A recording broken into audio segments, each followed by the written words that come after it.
Well, hello. Today, let's throw in a power-packed one. Let's talk parenting. I get a lot of questions about my parenting style. And no, my parenting style is not perfect. And my parenting style is actually reactive and responsive to the children I have. My parenting style fits the children that I want, well, the adults I want to develop out of the children I have. And so these disclaimers need to be put in from the beginning. But I want to discuss different parenting styles and the impact of these parenting styles. Maybe if that information is shared, it might influence people and the choices that you make about your own parenting style. So let's get on. Children are given to us to raise, and we should have some aims for raising these children. Are you looking to raise a rubber stamper? If you are interested in raising a rubber stamper, then your parenting style can be dictatorial. You tell the children what to do. Yes, ma'am. Yes, sir. Thank you. Okay. All right. Obey without question. You will really raise a rubber stamper very successfully with this style. People who are raised with this style are very, very good subordinates. They don't question authority because they never have had the capacity built to question authority. They just accept the status quo, and they live at peace with a lot of people. They live at peace with a lot of people because most people want you to simply rubber stamp what they want you to do. Yeah. Yes, sir. Yes, ma'am. Thank you. That is a rubber stamper. If you are looking to raise a mover and shaker, no, you can't raise them the same way a person who wants to get a rubber stamper would raise those children.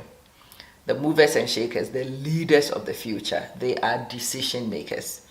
And the reason why they are decision makers is because they've had opportunity to build capacity, to make decisions, and to be held responsible for the decisions they make. If you are looking to raise a child this way, you must be willing to allow your children to speak. You must be willing to allow your children to err and to learn from the error. Yes, it is scary because some of those errors could have ramifications, long-term ramifications. But there is no way your children will learn without the opportunity to trial and error, especially if you want them to be decisive. Those who want to raise decisive children give opportunities for children to make decisions very early on and to be held accountable for those decision making. Those who want to raise deep thinkers, you must give them opportunities to think. You must stimulate the mind at some great depth so that they practice the exploration to the depth that you want them to be able to think at later on in life. Yes, as the mother or father of a deep thinker, you must actually pose philosophical questions. You might actually model the consideration of philosophical concepts. You might engage the brain in active discussion. And yeah, it is a purely democratic environment. The children in these places are enabled to speak and encouraged to speak. Yeah, obviously, you are raising children, so there must be respect boundaries and everything else in place.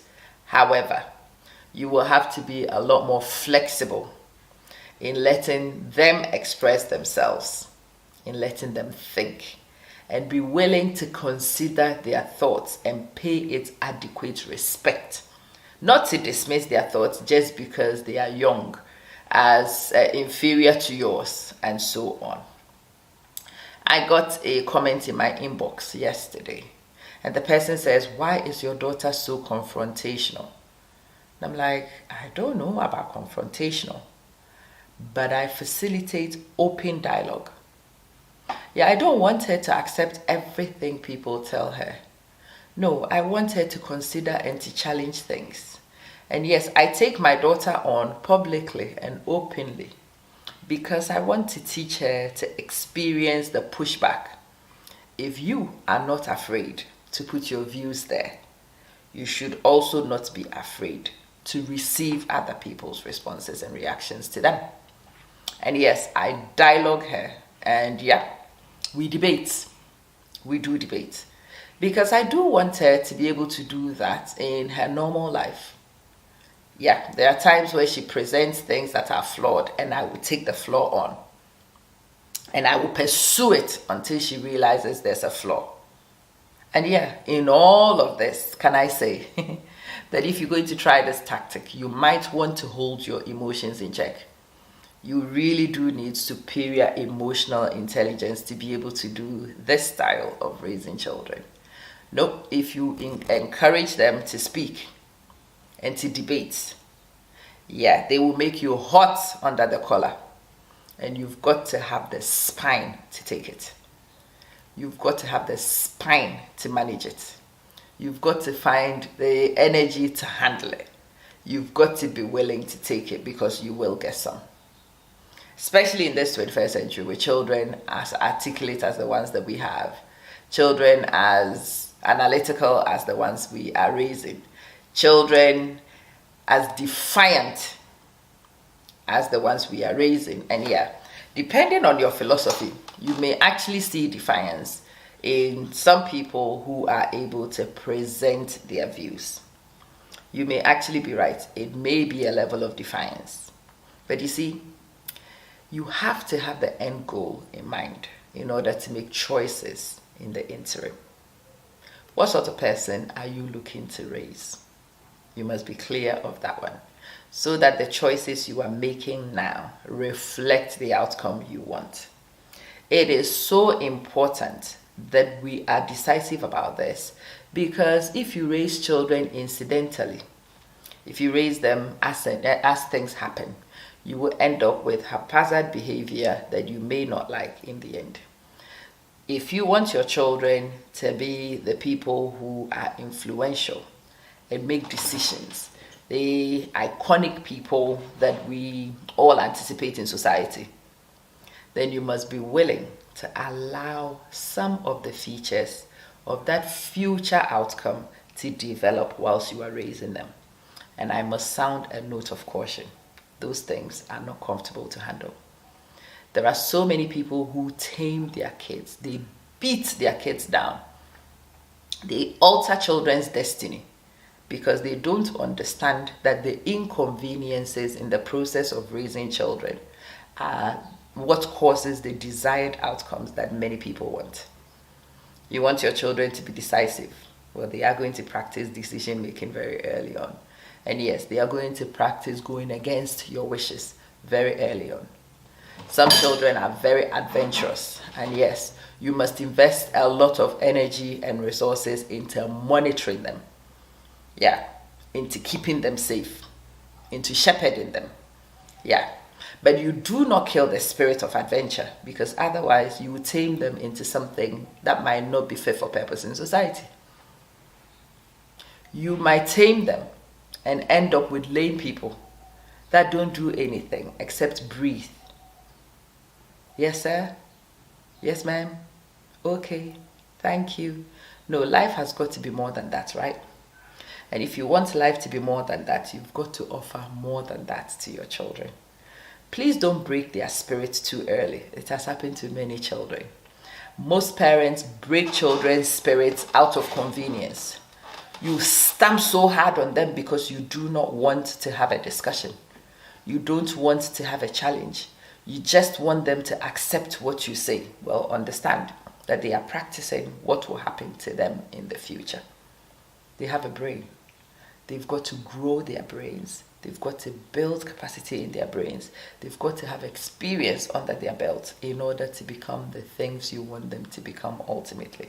So please start consciously thinking about nurturing those. I am a very disciplined person, but there is a complete difference between discipline and being a dictator. They are not the same. You can be disciplined. You can have boundaries and rules and confines of engagement. Absolutely. Yes, the children can dialogue with me. They can argue with me, but they are not allowed to disrespect me. Absolutely not. Yeah. There are ways things are done, and they must conform to those ways. Yes. And if they don't want to conform to those ways, they have to come to the negotiating table to negotiate out of it. That is different from just beating down and restricting children. Yeah, we can't tie them by the tree either. Yeah, we've got to give them opportunities to explore. I know it's scary because a lot of things could happen and a lot of things could go wrong, right? Yeah, but in this life, they are going to face these things anyway. The earlier you realize it and prepare them, the better. My children are getting ready for university. And when they leave my home to go to university, I would have lost all control of them. I cannot restrict them and shelter them and keep them and then let them loose into university and expect that they might not go off the rails. I must actually give them the opportunity to experience some freedom and to handle some freedom. And for me and my daughter, it is 2 more years to practice this. Hard, but I've got to do it. When I went to university, I went to university with people who had not spent a day outside their parents' home before. But you see, those of us who had been given the opportunity to travel on our own, those of us who had been in settings without parents, those of us who were familiar with handling our affairs, we were a little bit more in control of the situation than those who had never left. There were many who came to university and never slept a day on campus for weeks because they had always been confined to a particular place. And there were some who knew that there was a big wide world out there. And no, you have to dibble and dabble within reason, and so we're dibbling and dabbling within reason. Those who dibbled and dabbled within reason were the ones who managed to actually stay on course. And in fact, those who had gone off the rails earlier on were tired by the time we got to university. They had stayed out many a late night, and so they had discovered what happens when you stay out late. Some of them had been derailed from the educational program and were returning to education a bit older than the rest of us. Now, those people were focused, you hear me? Those people were focused because they had already been bitten. They knew what happened when you over-explored. And yet they were knuckling down and getting on. Yeah. Those of us who hadn't had that experience, well, this was the time to go discover and be bitten and cry. And in the process, learn how to comport yourself and handle your affairs. What I'm saying to you is that in the 21st century, you must think carefully about how you raise your children. Information will always be out there, so you can't hide information from your children. You've got to be open and upfront. And it's easier if you adopt the exploratory, reactive, responsive attitude towards child upbringing. That you respond to the child you are presented with. And yeah, you temper justice with mercy. You make choices thinking of the ultimate outcome. And you make changes and adjustments to your technique as and when you recognize that it's not fit for purpose. We will be good parents. We will do a good job. I trust we will. We just need to be conscious of some of these things so that our choices are actually informed. That's the purpose of the video. So hopefully, as the professional troublemaker, I have also presented to you various ways of raising children.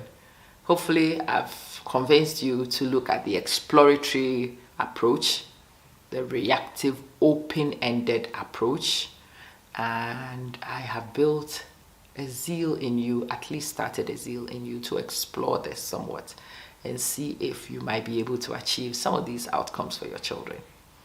This is the game changer in the 21st century. You cannot be a rubber stamper and expect to survive because other people are here looking for people to dominate, and you do not want your children to be the candidates for dominance.